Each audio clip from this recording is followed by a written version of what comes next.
Demander de l'argent pour soigner un malade, c'est un peu lui dire la bourse ou la vie.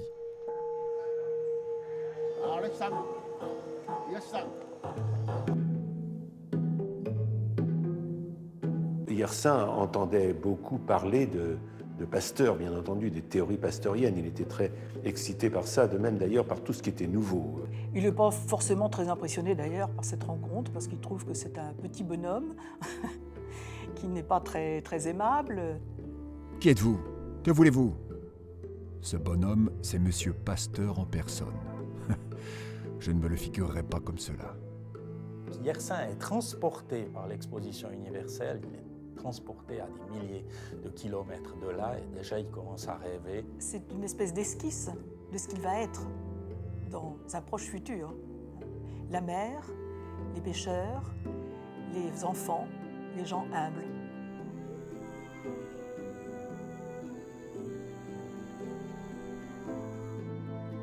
Au bout d'1 heure et demie de route, nous arrivons au premier village Mohi. Les Mohi ou sauvages sont des gens de grande taille, fort simplement vêtus d'une ceinture.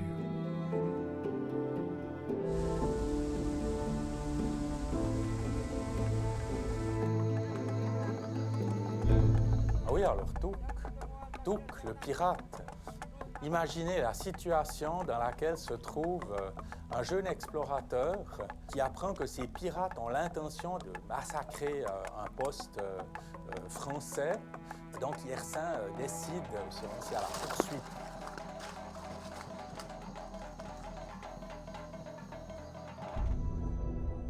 La peste, il faut savoir que depuis le début de l'humanité, c'était une terreur pour les gens. Yersin, tout de suite, avait constaté que le bacille de la peste ne se trouvait pas dans le sang. Et il a pu, en une semaine, isoler le bacille de la peste, qui est son grand titre de gloire. Et avec ce sérum, il a accompli un véritable miracle.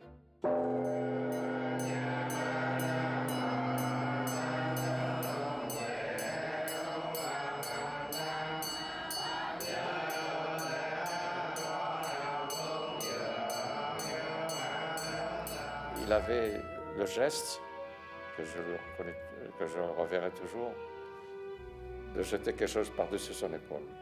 Ça veut dire que ça ne lui faisait rien du tout de recevoir des compliments. C'est pas une vie que de ne pas bouger, eh bien ça veut dire qu'il existe une autre vie que celle d'être assis dans un laboratoire.